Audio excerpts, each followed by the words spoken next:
The following presentation was recorded live for the International Association of Square Dance Callers 33rd Annual Convention. We take you live to the Renaissance Suites Hotel in Charlotte, North Carolina, where our session is just getting underway. Morning, everybody. Good morning. I'm pretty sure this one's being taped, so at the end we'll have time for questions and comments. One of us will run the mic back, so be sure when you give a question or comment that you give your name and where you're from. That way, when you buy the tape, you'll be able to hear yourself. This is going to be the panel on showmanship. My name is Tony Oxendine. I'll be your friendly moderator. And I have with me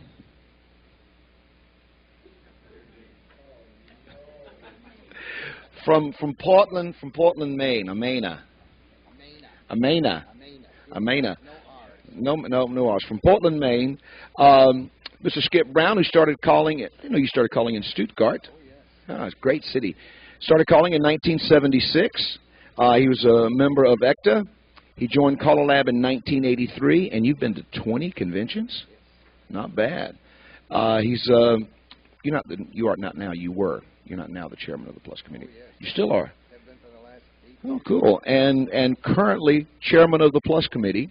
Would you please welcome Mr. Skip Brown?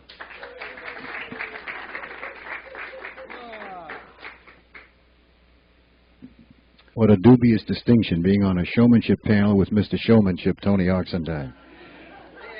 You are in for a real treat this morning. You realize that? This man was a former chairman of the Board of Governors. Isn't that impressive? I happen to know a former chairman of the Board of Governors. I've never been one, but I know one. He has won the prestigious Milestone Award. Yeah, give him a round of applause. I think that's pretty nice. At one time, I was in Jim Mayo's study, and I saw his actual Milestone Award. I even touched it. That's how close I've come. Right? This man is co-owner and record producer and recording artist on Royal Records. How about a nice round of applause? I own 2 Royal Records. I'm saving up to buy a 3rd one, okay? And this is showmanship. And what is showmanship? It's kind of undefinable. When the Supreme Court of the United States was discussing pornography and obscenity, one of the justices said, I can't define it, but when I see it, I'll know what it is. And I think that's what showmanship is. It's a perception. I have done things that I have thought were really neat and witty and showman. And on the ride home after the dance, my wife says, what the hell did you do that for? That was stupid. It's all in the eye of the beholder, isn't it? Really it is. I do a lot of showy things. People tell me that I have a lot of showmanship talent, most of which comes with after parties. In San Antonio, I put on an Elvis suit and did a little campy Elvis act, and people seem to enjoy that. I don't look like Elvis or sound like him or move like him, but the illusion, people enjoyed it. And somebody said, where's your Elvis suit? And it's back in Portland. I don't do that when I'm calling dances. That's for after-party stuff. I think basically my showmanship stuff is getting dancers moving to the music and then playing with them as they dance, hopefully smoothly and interestingly. I consider a square dance floor a sandbox and the dancers my toys, and I just kind of play and enjoy. So if we could move some chairs and get a square. Oh, that's a poem. Move some chairs and get a square. Can we do that? No. But my feet show it. They're long fellows. Yes, indeedy.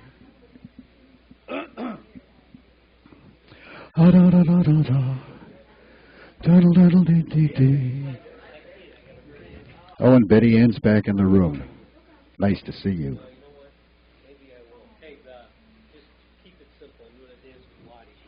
Well, Tony said that I was chairman of the Plus Committee, so that I'll just use up through the Plus program. I call a little bit of advanced, but I'm not going to call any advanced here. Okay? Good. All right. And we need volume. And I have speed. We need one more couple. Could we get one more? Or one half? Okay. Whatever we can get. Okay. Well, let's see what's going to happen. Let's just have a little bit of fun. You got more space? That came on with a bang, didn't it? They got a lot of treble in there? Okay. Let's start that again. We'll just play a little bit and get warmed up.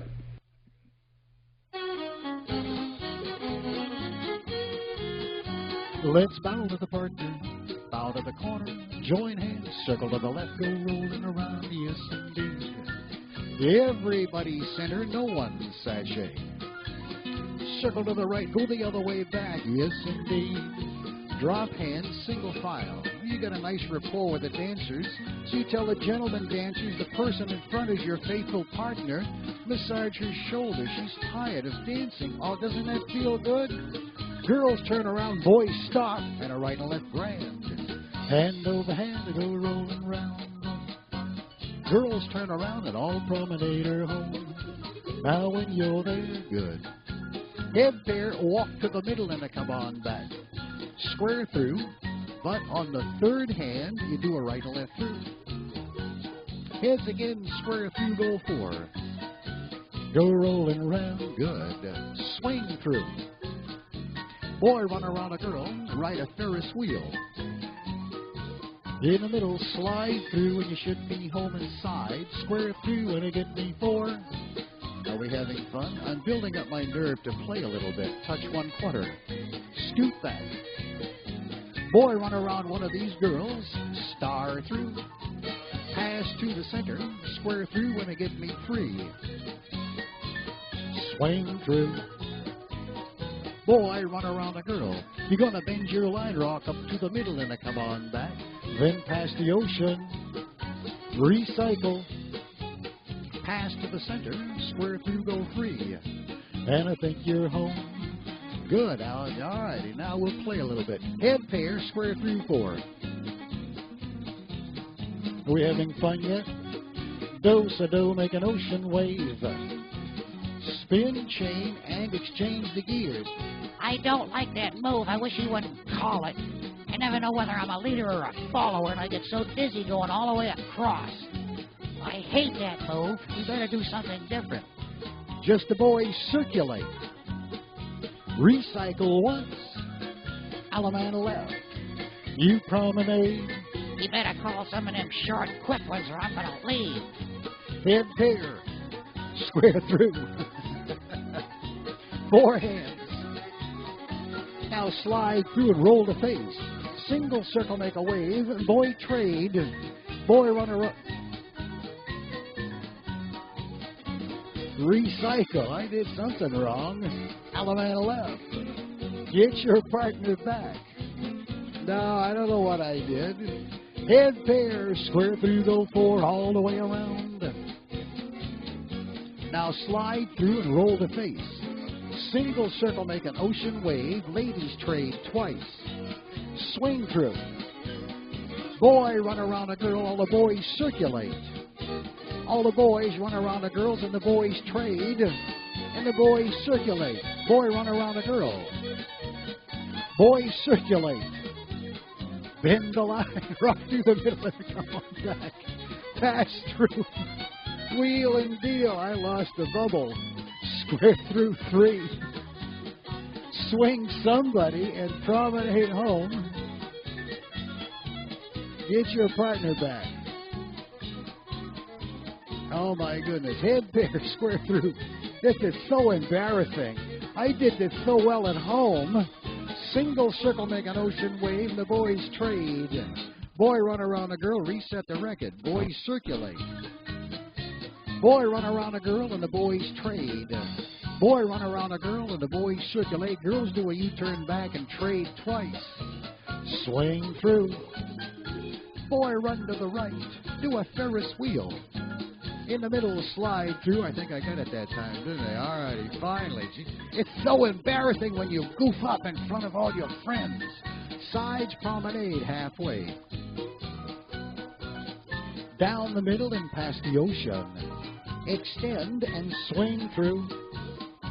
Boy, run to the right. Bend the line, rock up to the middle and back. Just the boys walk. Touch a quarter. All the boys run around the girls. All the boys circulate. Everybody promenade. Take a lady around that ring, don't be afraid, and I get back home, and when you're there, good. Let's stop right here for a second. So that's a little bit of play in that way. And then we do a singing call. Oh, yeah. You got to do a singing. Are you tired? Yeah, Jay. Somebody could take Jay's place. Is there a gentleman? He's recuperating from surgery.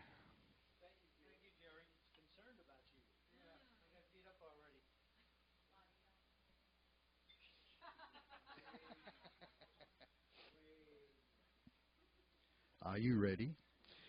And sometimes in the singing calls, you can imitate people or attempt to. Remember I said I did Elvis? I wasn't really Elvis, and I'm going to try to imitate or make you think that I'm some other people, that I'm not, but it should be fun to try. No, he's too tall. Our hair doesn't match. Sides, face, brain, square. Let me call you sweetheart. That's Dean Martin. Isn't Dean Martin nice? Huh? Did you ever hear Jerry Lewis call? Dean, can I do one too? Okay, Jerry. Full ladies chain. Head ladies chain. Side ladies chain. All promenade till they get back home, and when you're there, here's what we'll do. Dean will sing. Head pair. Square through when I get me 4. Swing through. Boy trade. Boy run around a girl. You're going to bend the line, rock up to the middle and back. Everybody do-sa-do. Do a half do-sa-do. Chase right. Swing what you're chasing. Promenade, go around that ring now. Here comes Don Rickles. Don Rickles. You all know Don Rickles? Head square through 4. When you meet the sides, do-side-do. You'll know them. They're the ugly ones. Touch 1 quarter. Scoot back. Hockey pucks run, boys. Rock to the middle and then come on back. Slide through. Square through, go 2. Swing with a corner promenade. Let me call you sweetheart. I'm in love with sides, face, brain, square. Let me call you sweetheart. I'm in love with you. Let me hear you whisper that you love me. Allemande laugh, everybody weave. Keep the love like we. Did I say leave? I said weave, don't leave. Swing and promenade. Let me call. My mouth died.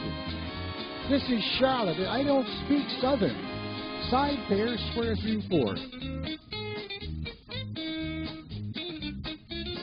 Slide through, then past the ocean. Swing through. Boy run around a girl, bend the line, rock up to the middle and a come back out.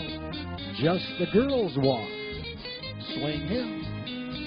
Keep that man in promenade. Let me call you. We're almost done now, so you can relax. I got one more figure and then the break. Side pair, square through, count 4. This one's gonna be fun. Do-sa-do, the corner girl. Swing through.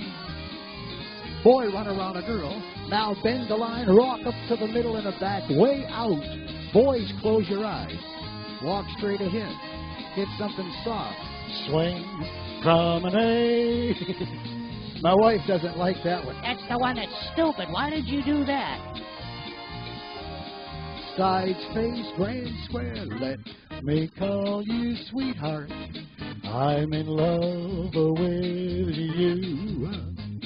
Let me hear you whisper that you love me. Allemande laugh, everybody weave. Keep the love light shining in your eyes so blue. Promenade. Let me call you sweetheart. I'm in love with you. Let's bow to the partner. Turn around and bow to the corner. That's it. We'll take that off. Yes. Doodly-doo. That's pretty much what I do. Thank the dancers. Nice round of applause for the dancers. And they can sit again. Maybe we'll get them up later on. That's pretty much what I do for showmanship. When you call a whole dance, you get 7 or 8 tips, and you'll see different people. You'll make different eye contact with different people, and different things occur to you. I don't have a whole long list of this is what I do for showmanship. It basically comes on the fly. That's why a lot of times on the ride home, my wife will say that was stupid. Well, it just occurred to me, and it seemed brilliant at the time, and my mouth said it, and it's there. Everybody's heard it, and she reminds me of it time after time after time. But that's what I'll be glad to do a little bit more for you a little bit later on, but I think now it's time to turn it over to the genius, Mr. Tony Oxendine. You all know who he is. Huh? He is so well known, all you have to do is say, Tony!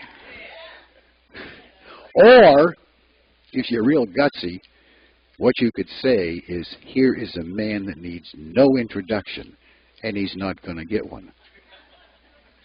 Thanks. What about another nice hand for Skip? I can't sit and do this. And I got all this information on the computer, and it's all useless. So I just take my notes. Let me explain something. I think it was P.T. Barnum. And I may get it reversed. Entertainment is the act of making the difficult appear easy. Showmanship is the act of making the easy appear difficult, or it may be flip-flopped. And I think using P.T. Barnum is a perfect example, because showmanship is nothing more than selling. And now the problem, and what you guys don't want to do, and I see so many callers make this mistake, there's a difference between showmanship and gimmickry. And there's nothing any worse, and I've heard it, I hear it especially about callers that travel a lot. And maybe not as much now as used to, but, you know, once you dance to this guy once, you've heard everything he can do. And that's too much gimmickry. You know, I've seen guys that to pull themselves out of the fire, they yodel, and that's their thing. And then once you hear them yodel, you've heard them yodel. Or I've seen guys stand on their head. I've seen guys call into their boot. I've seen guys use puppets, and all of that is really good. All that's really, but you can't do it every week, you know. And unfortunately, most of us, especially nowadays, you don't have the opportunity. You're not out calling to 20 or 50 squares every weekend. So your showmanship you have to use on a weekly basis to your club. And so what you have to do is you got to sell yourself every week to your club. So I want to try to work with how it would be as you're coming into your club every week. First thing you got to remember, in order to do anything to make it work, people have got to like you. If they don't like you personally, they're never going to like you as a caller. I'm sure you guys know callers that absolutely terrible as a caller, and yet they're very popular. The dancers love them. I have a guy that comes to mind real quick. I've been knowing him for forever. And technically, he is not a real good caller. But you go to his club, and he's got one of the biggest clubs in the area. And it's not because of what he's calling. You know, it's because the people like him. So you've got to get people to like you. One of the tricks that I use, people love to hear their name. How many times have you come up to somebody and they say, hey, bet you don't remember who I am? You know, and Marshall Flippo is the best I've seen at remembering names. People love to hear their names. So anytime you have an opportunity to speak to someone, use their name. That's why these people wear badges. One of the tricks that I use, I like to meet everyone in a hall. And I do this every love and dance, and it's kind of like second nature now. Have you ever noticed that, and no matter what kind of dance you do, that when people leave, if I were to ask everybody from right now to get up and leave the room and ask you to come back in, I can guarantee you that most of you are going to sit in the exact same seat. And the same is true at a dance. If you ever notice people sit around the hall, and at the end of the dance, they pretty much all go back to the same spot. So one of the keys that I use to meet everybody in a room is I pick a point at the beginning of the dance, and I start over here at prior to the dance, let's say, and I start talking to the people over here.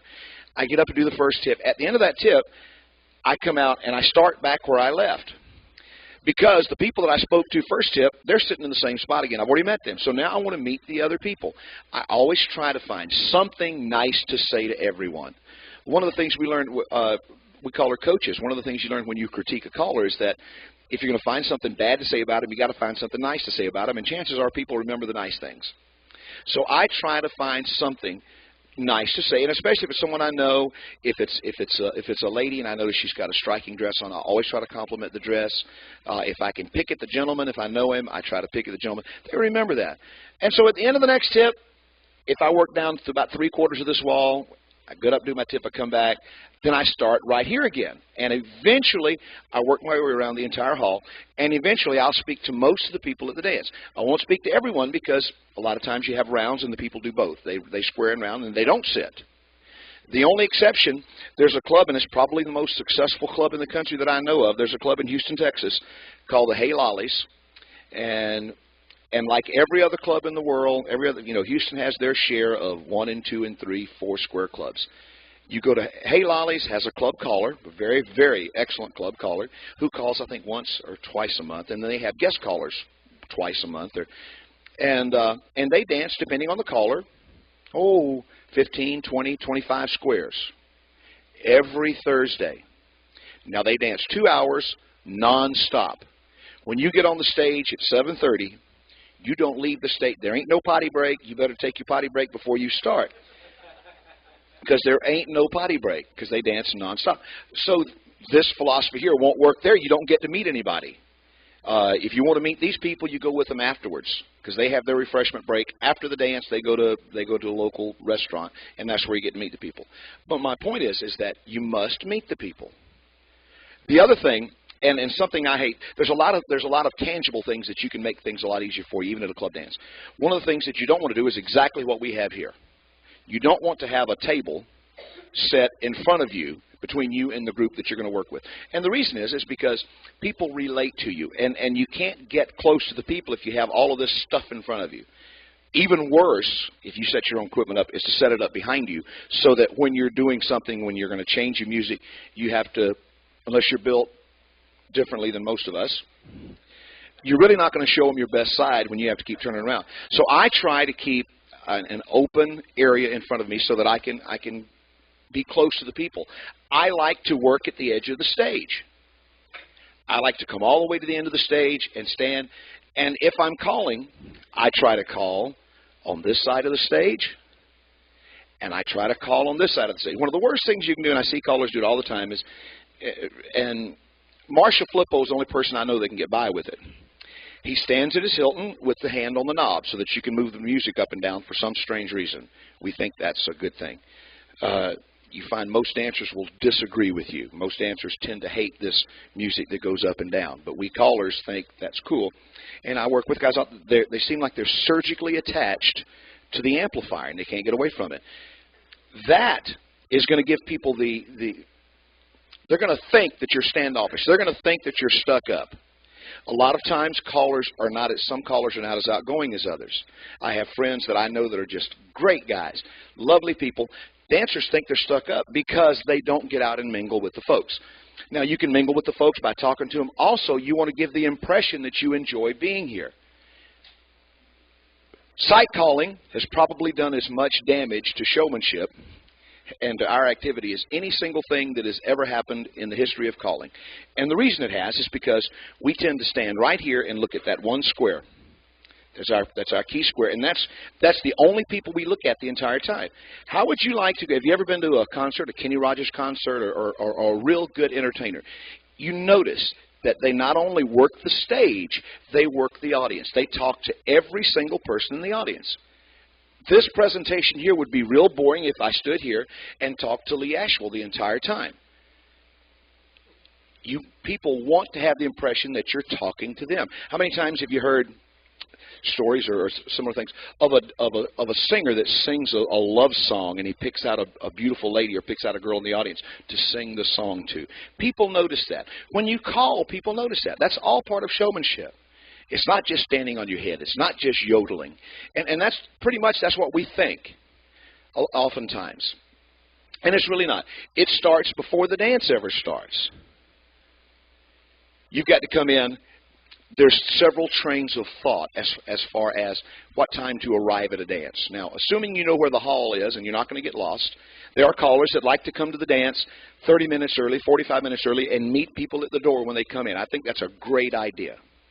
Now, that's not what I do because that's just not me, but there are callers who do it, and I think it's wonderful. That's when they meet the people. I meet the people during the dance.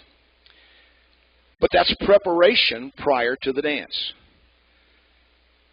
Your clothing is another thing. No matter what you wear, and I don't want to get into the argument about of what is proper and improper and what you should wear, I do think you should be neat. For you men and lady callers too. Oftentimes we're working on a stage that sometimes is eye level high with dancers. One of the craziest things is to, number one, have your shoes not look good. Because that's what the dancers see. They're eye level with your shoes at the bottom of your pants. Or have a pair of white tube socks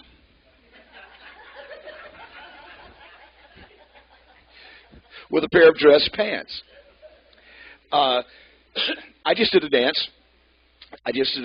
With, I won't say where, and the caller that I wore. And this was a big weekend. It was the annual dance for the area. And the caller was a caller from the area, and on Saturday night, he came to the dance in a pair of blue jeans, which I guess is okay, and a shirt that was not the most iron shirt that I've ever seen in the world, and a pair of tennis shoes. Have you ever seen those tennis shoes that when you walk, the kids wear them when you walk, that they light up?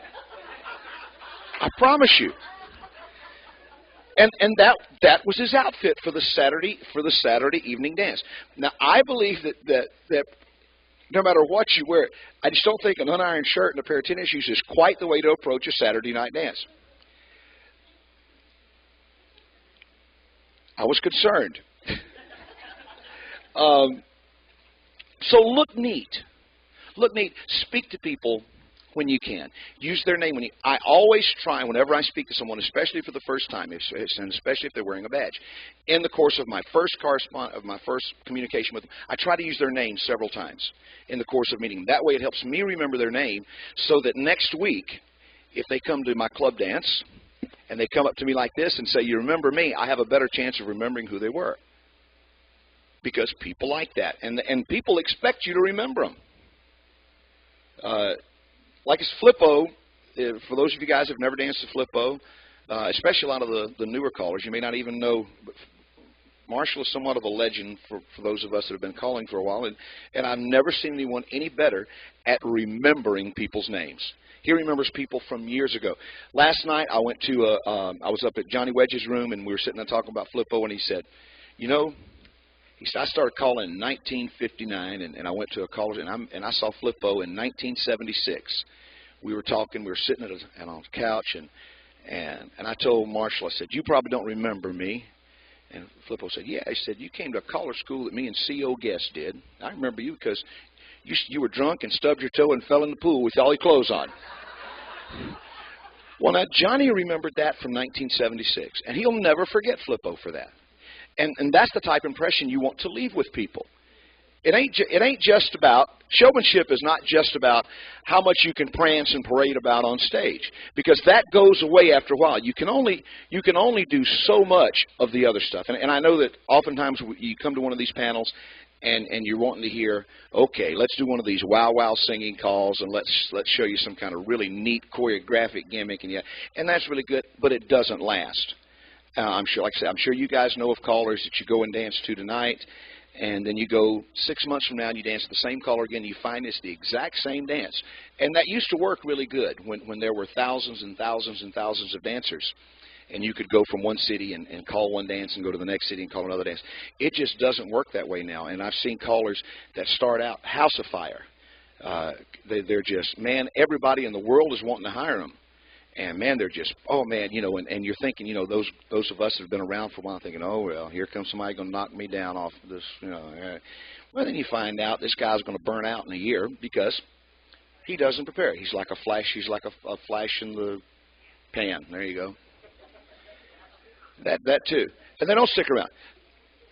But showmanship, if you use it properly, is going to be one of your biggest tools, because showmanship is not, like I say, it's nothing more than selling yourself to the people that you're trying to call to. And we talked about this in one of the other panels earlier this week. I'm of the belief that people don't come to square dance lessons or square dance clubs to learn how to square dance. I'm of the opinion that people come to your Wednesday night club or to your Monday night lessons or your Tuesday night workshop to have fun, to get away from something for 2 hours. That's why they come. And so we owe that, in addition to teaching them how to dance and helping them with their dancing, we also owe them a good time, whatever it takes to give them a good time, be it choreographically, be it singing calls. We want to sell it. One of the ways that we can sell things, and I've done this session here. We were talking outside earlier. I don't know how many times I've done this showmanship presentation at CALLERLAB. I've probably more than anybody else. Whenever they need somebody to do showmanship or music and they can't get anybody else to do it, they call me. So I tend to do these a lot. And we've done the things where you put, and I can put the singing call on, and I can show you one of the wow singing. I made my living doing singing calls. Dancers remember singing calls. It's the last part of the tip. Last impressions are more important than first impressions, because you can get by a first. If you meet someone for the first time and they don't like you, you always have the option of over time changing that first impression. It's very hard to change a last impression, and singing calls are the last thing that the dancers hear typically. But I don't want to come up here and because everybody's got their own way of doing and selling wow singing calls. And any of you guys have been dancing a while, you've probably heard me do something or heard somebody else do something. And what I do as far as singing calls work for me. I know what I can do vocally and what I cannot do vocally. You need to learn the same thing so that can learn how to sell a singing call. I would recommend that you tape yourself, because tapes don't lie. You listen, and if you ever listen to yourself on tape, you think, God, that doesn't sound like me. Well, I can guarantee you that it, in fact, sounds like you. It just doesn't sound the way you think you sound or the way you would like to sound. And oftentimes, and I'll tell you that your spouse is probably one of your best critics, but your spouse isn't your best critic. You're going to be your best critic, because nobody but you knows exactly how you want to sound. So if you tape yourself and it doesn't sound the way you want it, then you got to make those little fine-tuned changes to make yourself sound the way you want it, so that you can sell a particular thing. Oftentimes, you don't need to be a great singer to sell a singing call. Singing calls are easy to sell. Nowadays, I'm somewhat biased, but I believe that today's music is probably the best music that we've ever had in the history of square dancing. And the reason is because we have more tools at our disposal now. The studios that we use are bigger, the musicians are better, the equipment is better. So from a technical standpoint, we have just some awesome music right now. We got some really bad stuff too. That being said, all you got to do is subscribe to the tape services, and you'll find out just how bad some of it is. But we have some excellent music, and a lot of times you don't need to be able to sing well to sell something. A prime example, how many of you guys know Lee Kottman? Lee is, for those of you who don't, Lee has written a large number of the calls that we use today. He's a prolific figure writer, one of the finest patter callers that you will ever stand up and watch. Could not carry a tune in a bucket. If he had to live on singing calls, he'd be in a world of hurt. However, I've gone to the national convention in years past, and they haven't had it a few years, but it used to. Always on Saturday afternoon, Lee did the intro to advance session. And you go into the hall, and it's full before he ever gets there. He walks up to the stage. None of this, need a couple. He walks up the stage, picks up the microphone, and you best have 4 couples in your square, because he's going to start calling. And the people, but you don't hear a singing call from him. And when he does one, the ones I've heard him do are things like Side by Side, songs that people know. And he just kind of mouths them. He talks them. And we have music now, and some of the older music, a lot of the older music actually, is good enough that you don't need to sell it vocally. Too often, I hear callers that work too hard selling something vocally, because oftentimes we sound a lot better than we actually sound. because we don't listen to ourselves. And we think something's sounding really, really good because we hear it in our head, and we have all these resonators. If you go to any of the voice sessions this week with Dr. Hopkins, he'll tell you about these resonators that you have in your head. You sound totally different in your head than you do to the people out here. You also sound totally different out of the speaker to the people out here than you do to you. I think what I hear out of the speaker is the way I sound. Well, you hear an entirely different sound than I do because you don't have the option of having all these big holes in your head like I do that allow this beautiful voice to come through, and I have such great depth, and my voice just sounds wonderful to me because I have all these things in my head helping me out. You don't have that. I'm sorry. You guys should really hear how good I am in my head. But it's not what you hear. So what's important is not what I hear, but what you hear. And so once again, please tape yourself because you want to be able to know what you sound like to other people. We have records that you don't need to worry about singing so well. How many of you guys do songs and you say, okay, want you to sing along with me? How many of you do that? Put on a song, everybody sings along with you. Super selling point. And you don't have to sing. I do a song. How many of you guys have ever done Music Box Dancer? Anybody know that one? It may be on something else besides TNT now, or Silver Sounds, TNT? One of them. TNT.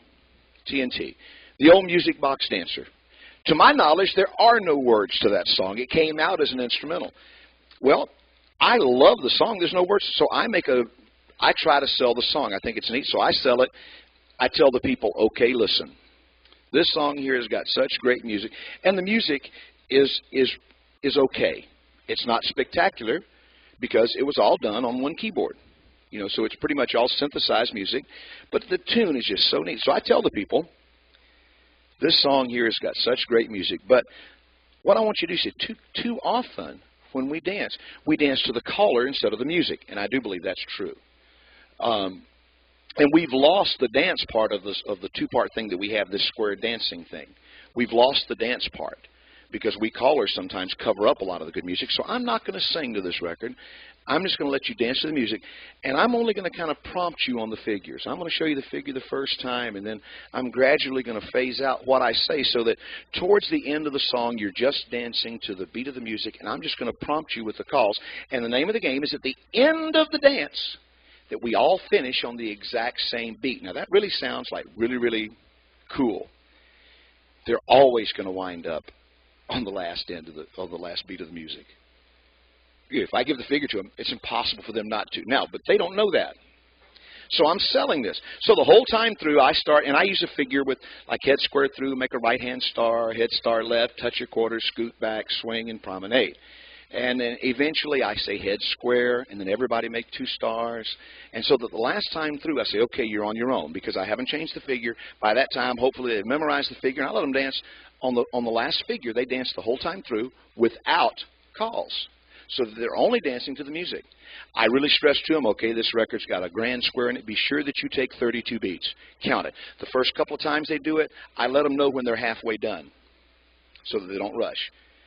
And so that by the last time through, they've got this grand square thing figured out. I give them a ladies' chain across and back and promenade. They can't miss it.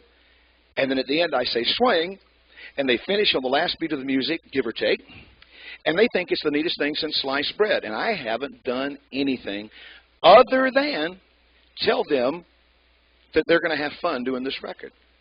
And that's a big part of showmanship. If you tell somebody, if you come into the dance with an attitude of, I'd rather be somewhere other than here, the dancers are not going to have a good time. Several things happen when people have a good time. Vocally, and I see callers, and I work a lot with a lot of new callers, and I hear callers say, okay, we're fixing to get excited now. And they tell them, and they make this big production of how good this particular thing's going to be, but it never comes through in their voice. Several things happen when somebody gets excited. You get louder, naturally. But your voice also goes up in pitch when you get excited. Now, so if you want the dancers to get excited on an Alaman left, or on a home or whatever thing, choreographic you make. If you want the dancers to get excited, let them know that you're excited. You know, you can't tell the dancers, all right, we're fixing to kick butt right now, this tip here. I did a dance, I promise you, I won't tell you where, I did a dance just recently. And I'm of the belief that the first tip of the dance establishes the mood of the evening. You know, that's that first impression thing. So I am never going to start a dance on a sad song. Before I met you, or you know, I'm going to start the dance on a song that will let me build a little bit. But I want to make I want my dance to be happy. I did a dance just recently, won't tell you where or with whom, and the gentleman said, "Okay, listen, Tony. These dancers want to hear us call together." Now, why, I don't know, because I've never called with a guy. And I haven't called a dance in this city in probably 5 years. But I said, okay, because it's their money. He said, we'll do this thing together. I said, okay. He said, what singing call you want to do? I said, just pick us something out, you know, whatever you'd like to do. So we opened up the dance with Precious and Few. The lyrics are, precious and few are the moments we two can share. Quiet and blue like the skies, I'm hung over you. And if I can't find my way back home, it just wouldn't be fair. Because precious and few are the moments we two can share. Now, that's the way our dance started out, and it pretty much went downhill from there. Because it started off, yeah. Now, by the same token, if you start your dance off with the best records you got in your case, and here's something else I see callers do all the time, especially younger callers, and especially and this thing applies if you're doing a weekend or a one-day event or a week. You don't want to do your best thing right at the first of the dance. You don't want to get up and set a standard. You don't want to set your bar so high at the beginning of the dance that you can't get there again. So don't save your best stuff, but start somewhere so people can so that you can uplift the people a little bit, because you want them to like you. You know, our whole job up here is to tell people, listen, guys, I may not be the best caller in the world, but we're going to have a good time tonight. And I'm going to have fun. And trust me, if you don't look like you're having fun, the dancers aren't going to have fun. And we can get through all the technicalities, and we can talk about choreography. And I was trying to figure out at the beginning where I was going to take this thing. And because I've done this panel, we've done the thing where you get up and you do the show tunes, and you get up and you show the gimmicky patter and the neat thing. But at the end of the day, it's the big picture that counts. And so I thought, well, you know, if I could only impart one thing to you guys as far as showmanship, if you can make the people like you, then they're going to like they have a much better chance of liking your calling. And I've seen so many different personas on stage, and I could almost guarantee you that everybody in this hall, when you put a microphone in your hand, you have a different persona than if somebody meets you in the hall. Several of you I've seen call. I've worked with some of you. I've seen you. And I can guarantee you that you are not the same person with a microphone as you are in your living room at home. And that's not a bad thing. There's nothing wrong with having a stage persona, a stage presence.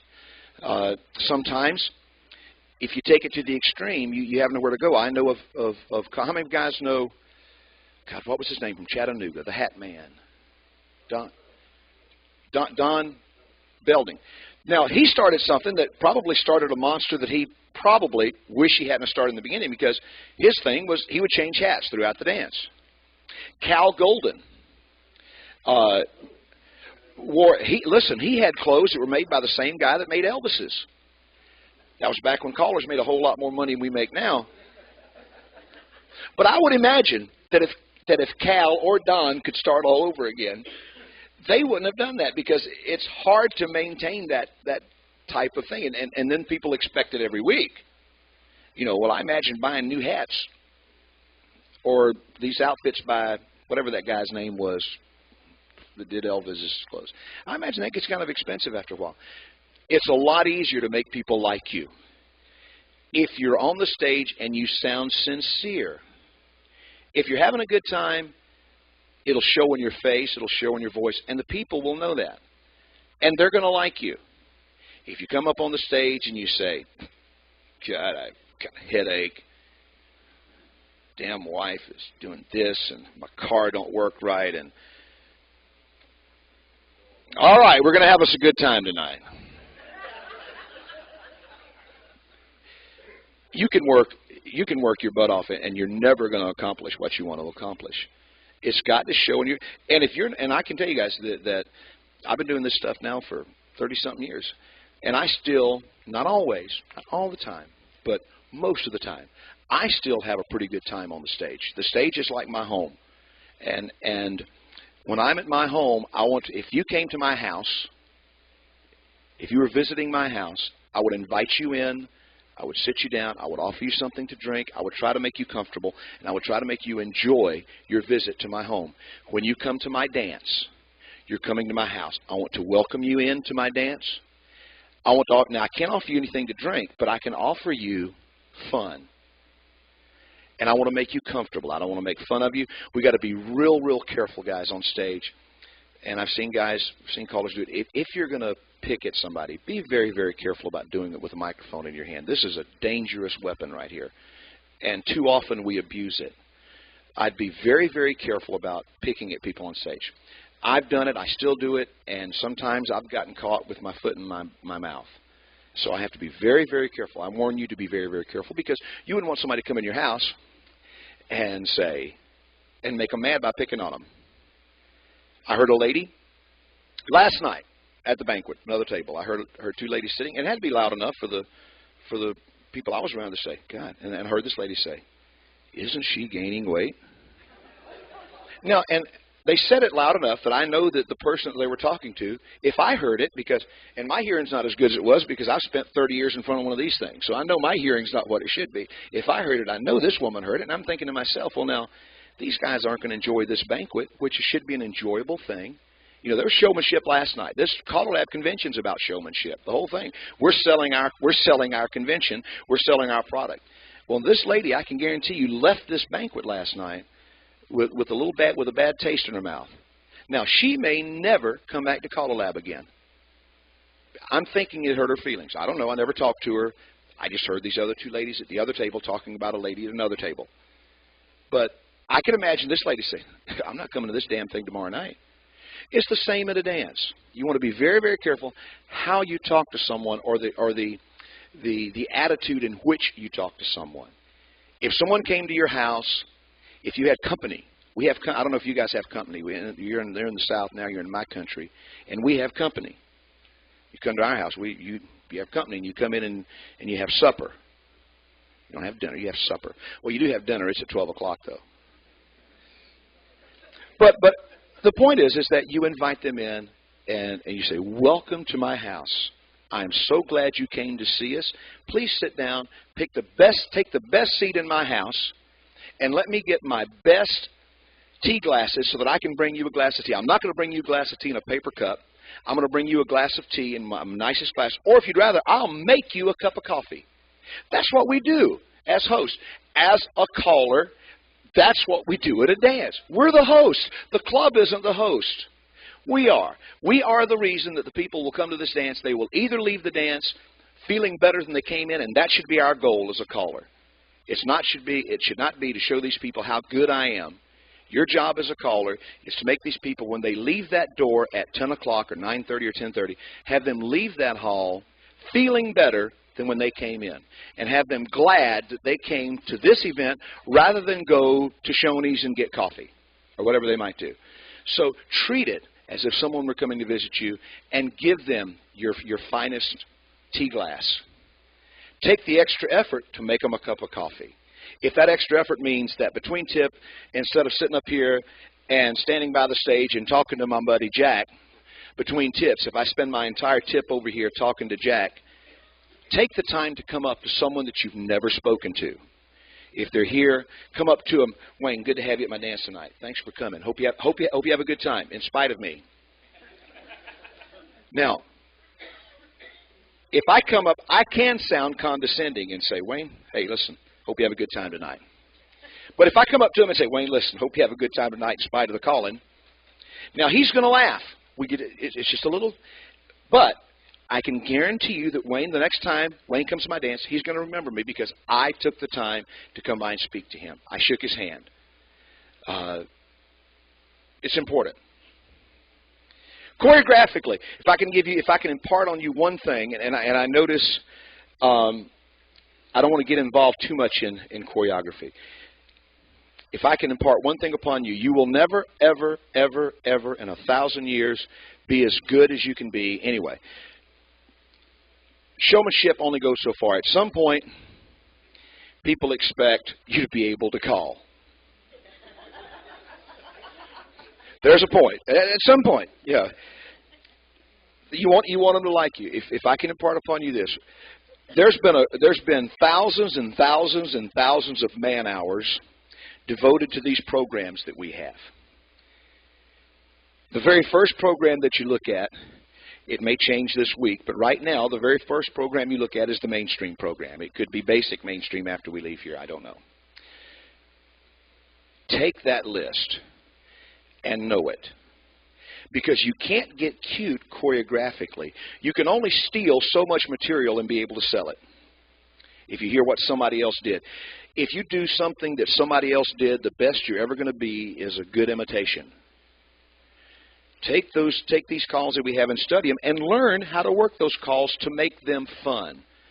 And especially at a club dance. This is where square dancing is going to make it or break in our activity. It's not going to make or break it because of me, because I happen to come in and do your association dance or do your state festival or come in and do a caller clinic for you or be one of the big hot shots that blasts into town, calls once a year and blasts out. Square dancing is going to make or break on your shoulders, the guys and girls that call every week, that do the workshops, that do the classes, that do the club dance every week. Square dancing lies solely on your shoulders. So what your job is to sell this thing. We are just some of the crappiest salesmen in the world because our activity's been steadily declining, and we spend too much time blaming people instead of blaming ourselves. And I think that the big problems with square dancing right now pretty much lie on our shoulders because we ain't making it fun. And your dance should be fun. It's like I said, when the people come into your dance, they should leave feeling better than when they came in. If they do, if people come to your club on Tuesday nights or on Wednesday nights, and if they leave feeling better than when they came in, I can pretty much guarantee they're going to come back next week because people want to feel good. If your club is smaller this year than it was last year, you ain't doing your job. Your calling's not fun. And that's kind of showmanship. It's selling. Square dancing should be fun. Our activity, it's a wonderful activity, and we've made it work. We've made it more like school. You know, we have lessons, and we graduate, and we have diplomas, and then we have workshops, and square dancing has become a lot more work than fun, and that's our fault because we have lost the art of calling. I approach calling artistically now, and there are many callers that are more technicians, and they frown upon us artists. And I say, fine, I have really big crowds at my dance, mostly. Not always, but mostly. Because I think people, as a general rule, don't come to a square dance to learn. They come to have fun. And that's what an artist does. And we have sacrificed our artistry in square dancing for the technicalities. And we now think it's more important to do things like check your box and in this, do this once and a half, while the outsides finish up like this, and everybody look at this inverted parallelogram, and from this inverted parallelogram, everyone do this once and a half, slide through in your home. And we think that's calling. And the dancers now think that's dancing. Let me give you a good example, and I won't tell you where, again. But I did a dance, this is just last year. And I'm doing a weekend, and we have two halls. We have a plus hall and we have an advanced hall. And I'm calling with another caller. And I do the Friday night dance. You know, we split halls, and the caller comes up to me after the dance on Friday night. We're out having milk. And he says, Tony, listen, the guys in the advanced hall are really complaining because you're calling too fast. And I said, really? He said, yeah. He said, you know, they're old, and you're calling too fast for them. So I said, I thought to myself, okay, so I wanted to see why I was calling too fast. Well, I went in, and sure enough, these guys are used to dancing this way. You know, they would say, for those of you guys that we could use plus calls. The calls don't matter. The style of calling is what matters, because it was like this. Heads wheel through. Everybody's wheel through in the head boy roll. Now look at this box of 4. And the boys do this, and the girls. Well, so the dancers would move. They would stop. They would move. They would stop. They would move. And then they would check their thing. And then they would do some exotic thing like inverted parallelogram, circulate once and a half, and square your sets. Well, I came in. I'm of the belief that you ought to dance to the music. That's the other part of square dancing, is that dancing part, that music part. Well, I called call after call after call after call. I gave them the proper amount of time to do the call. I gave them the proper number of beats. I had a tempo that I thought was comfortable dance tempo. And yet I was calling too fast. And the reason I was calling too fast is because I didn't give them time to check their spot. So so that afternoon I called the other way, because I can call the other way. I called the other way, and I thought, God, I just don't enjoy this. And I sure wasn't selling anything if I'm not enjoying it. So Saturday night, I told them at the beginning of the dance, I said, guys, listen, some of y'all complained that I called too fast. I only know one way to call, that's to the beat of the music. There's going to be some of you guys that are just not going to enjoy me tonight. I would recommend that you go to the other hall and dance to the other caller. I promise.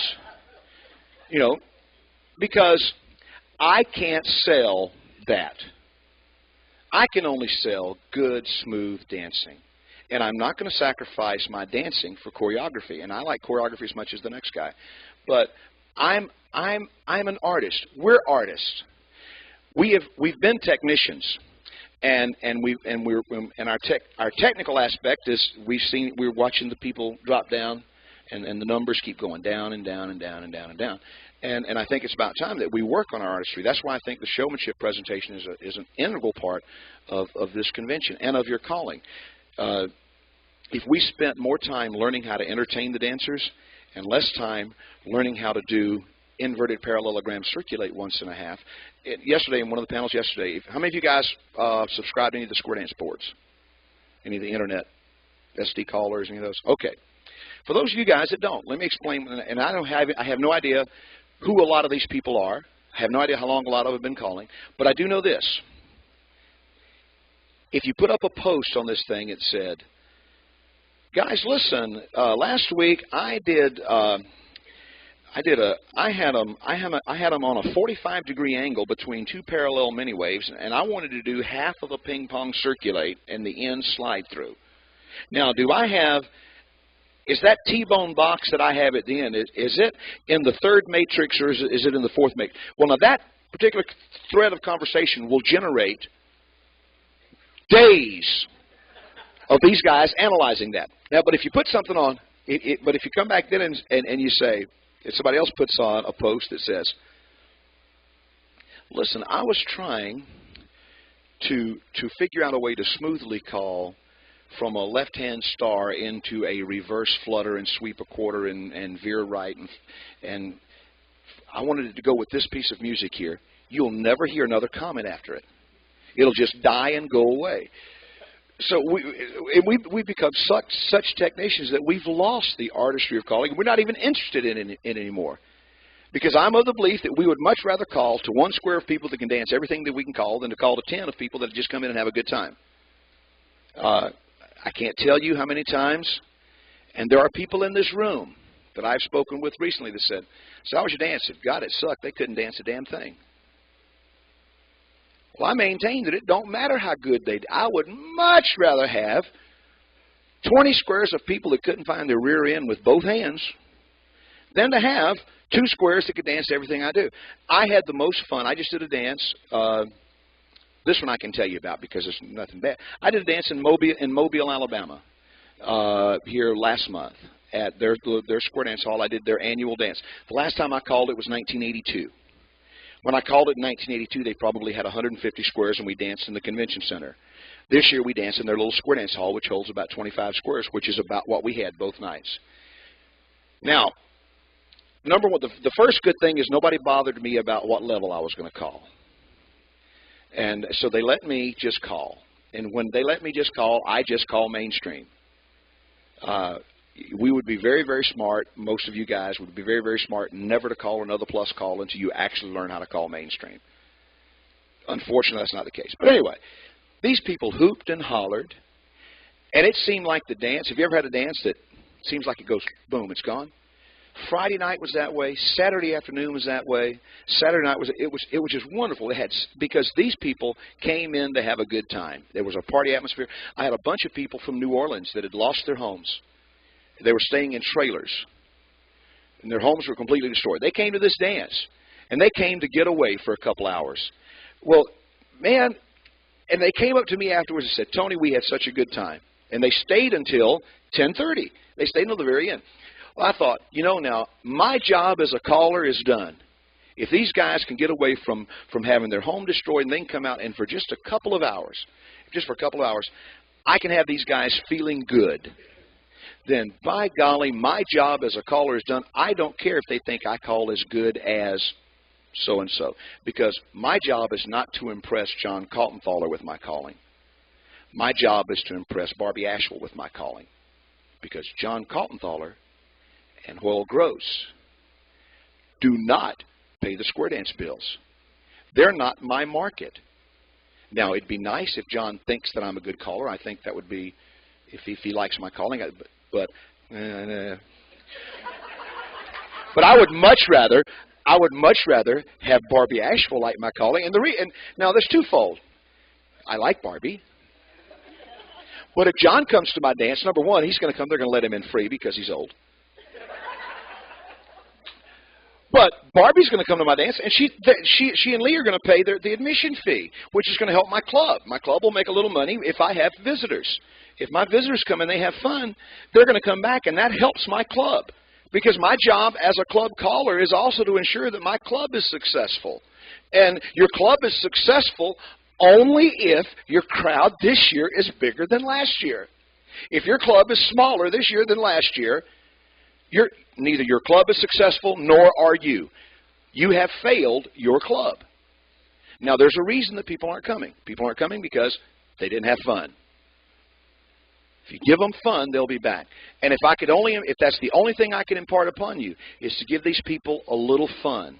Give them a little of yourself, because that's what showmanship is. It's not about P.T. Barnum saying the art of appearing difficult, making it appear easy, or the art of appearing easy made difficult. It ain't that. It ain't. It's about giving of yourself. Have these guys give to you.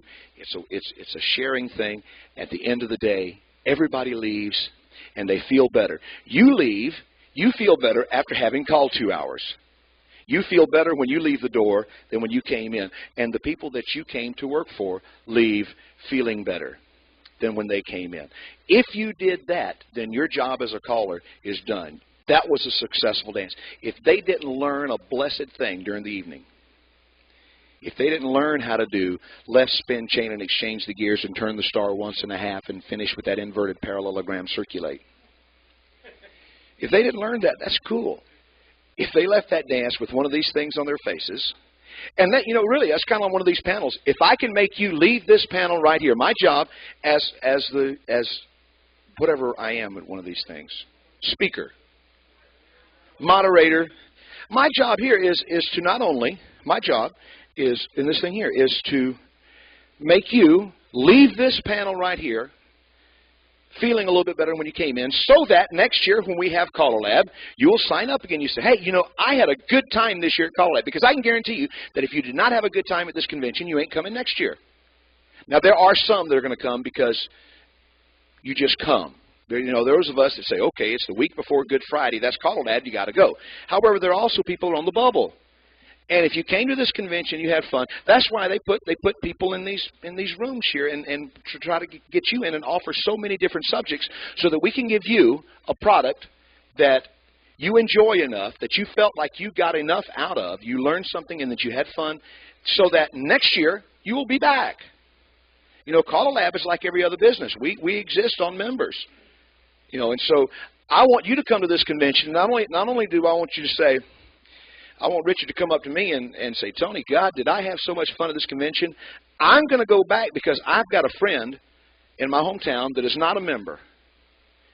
And, man, if he'd have come to this convention, he would have learned something. He would have met all these other callers. He would have gotten his batteries charged. I'm going to invite him to come next year. So that's part of what these things are about. The same is true with your calling. You know, it's one great big picture.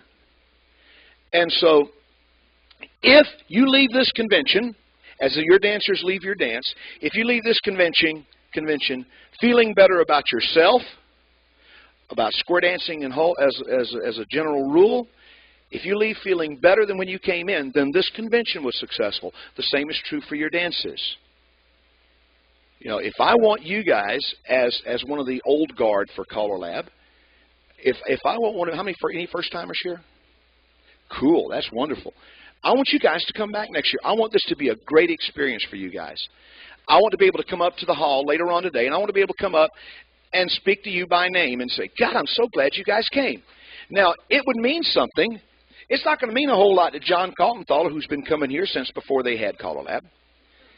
If I come up and say, John, listen, God, it's good to have you here. Hope you can come back next year. That's not going to mean a thing. But if I can come up to someone that doesn't come here a lot, and if he doesn't hide his badge under his coat, and if I can come up to Gardner and say, Gardner, God, it is so good to have you here this week. Hope you got a little something out of this thing, man. And want you to come back. Hey, stop by the office, pick you up some. We got a bunch of paperwork down there. We got programs. We got definitions. We've got all of this stuff. Come back next year, man. Good to have you. Now, if we did that to everybody that was here, we'd have more people here. And that's what it's about. That's what it's about. It's sharing. It's me giving of myself so that you can give back. And at the end of the day, we all win. We all leave at the end of the day feeling better than we came in. And that's what showmanship is about. Thank you. Skipper. Mr. Tony Oxendine, do you ever feel like the whole world was a tuxedo and you were a pair of brown shoes? Huh? Wonderful job, wonderful presentation. Thank you for letting me be a small part of it. Thank you all for coming. Questions? We still have 10 minutes. 5 minutes. Questions? Comment. Comment. Jerry Hill. This is Jerry Hill from Cincinnati, Ohio. Take your name. Tony brought out Marshall Flippo, who I think is one of the kings of showmanship. Would you say that, Tony? Would you agree on that? Well, no, he doesn't know it. We're not going to tell him, right? Anyway, Bob Osgood, as you all know, our fearless leader who passed away, before he passed away, he set up a program, or not a program, but it was a memorial. And it was all paid for and everything. I mean, and we went to this memorial, and Flippo was there, and we were really curious as to what was going to happen, because it's a sad time, but we wanted to have a good time. And Flip is he's a good time guy, and we happened to be seated, and right next to Flip was Bob Osgood's sister, and everybody's kind of and he's quiet, and Bob Osgood's sister turned to Flippo and said, "Don't I recognize you?" And he said, "Yeah, Marriott 365. And let me say, it broke up the whole crowd, and this gal was telling everybody around her, because only Flippo would do that. Questions? What about another nice hand for Skip? And we got lunch in a few minutes. You got a little break. Hope you guys have a great convention, and don't forget to dress pretty tonight for the banquet. See y'all.